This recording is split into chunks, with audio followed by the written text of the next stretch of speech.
What? What? What happened? What the fuck just happened? There's no fucking way. I must have just completely fucked the whammy somewhere. What happened?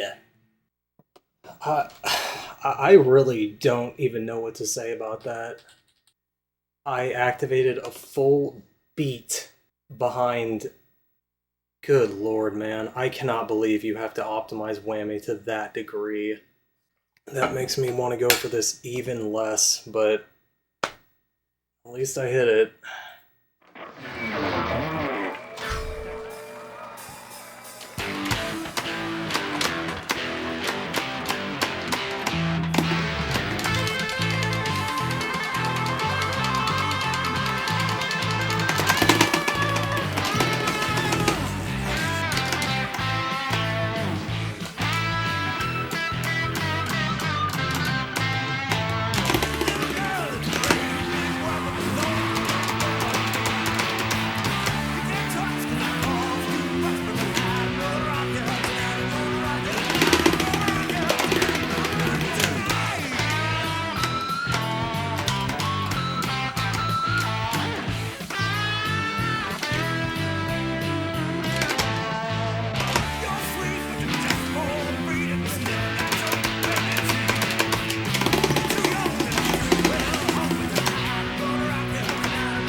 Yes!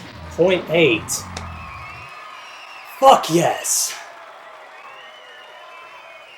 Yeah, that second phrase, whammy, was not good, but dude, the fucking nerves past that upper bound act. I'm just very glad that the first run that I finished of this was a point 8. Glad that I was able to finish a run of this at all. That upper bound act is fucking ridiculous. Review that real quick here. Okay, my whammy must have been, like, basically perfect. It felt really good, but I activated 2 frames before fretting and had a spare star power frame after the back end, which doesn't sound like much, but for how tight this squeeze is, this is only the second time I've hit it. Having 2 spare star power frames on that is nuts. On top of that, both times I hit this squeeze, I FC'd the song, which again isn't a big deal, but that outro specifically, this was the first time I played the outro in the past couple days since that first session. So I was really worried about forgetting the strum pattern. The only reason I used the hopos on that section where I generally don't on this engine because I know how to work around the overstrum issue pretty well, is I guess for a couple reasons. The first is that the speed is pretty awkward. It's not really the same strumming speed as like anything else I can think of in this game. And so modulating my strumming speed to make sure I don't overstrum those hopos is just much more difficult. But the other reason is that there's like a specific spot where there's like 2 hopos in a row.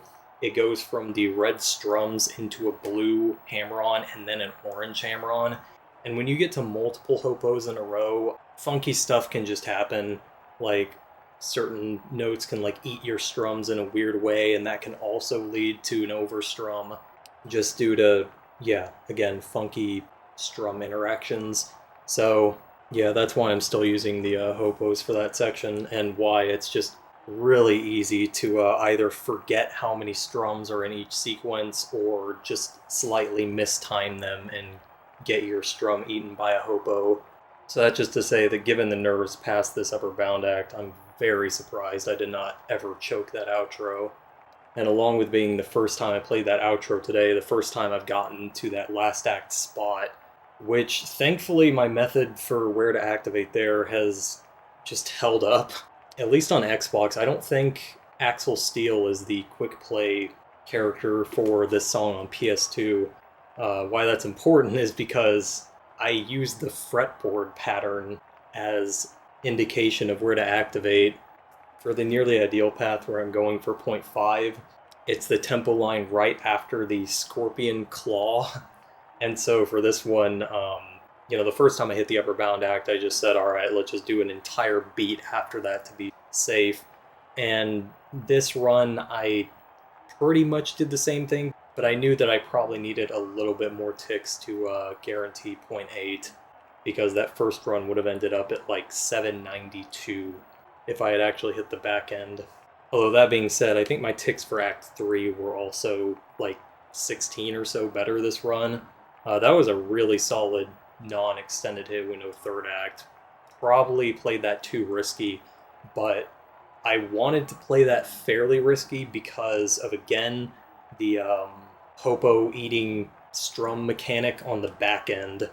And I was also juggling in my head like, well, I could do a quick double strum on that yellow to try to activate the back end earlier, but then that's introducing a new risk, and using extended hit window introduces many more risks, like namely red flaming the front end.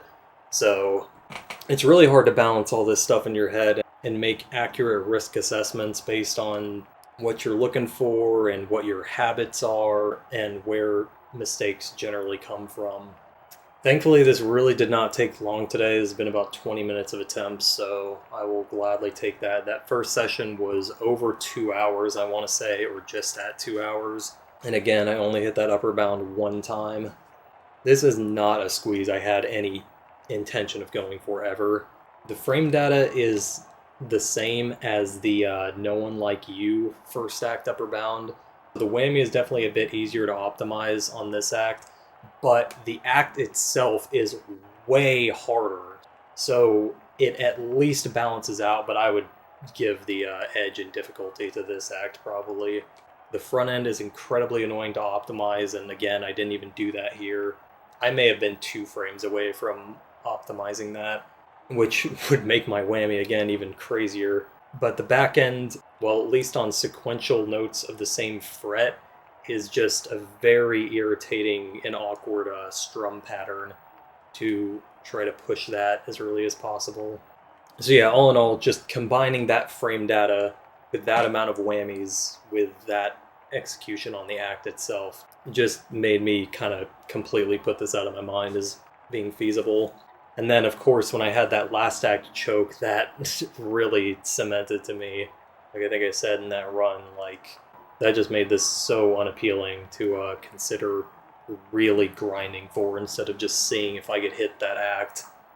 Again, ticks are pretty bad. This is just under 100 below my tick PV on the nearly ideal path, but I'm still, again, very glad to get even 0.8 here. That last act is absolutely no joke in general, but on this pace, it's a total nightmare.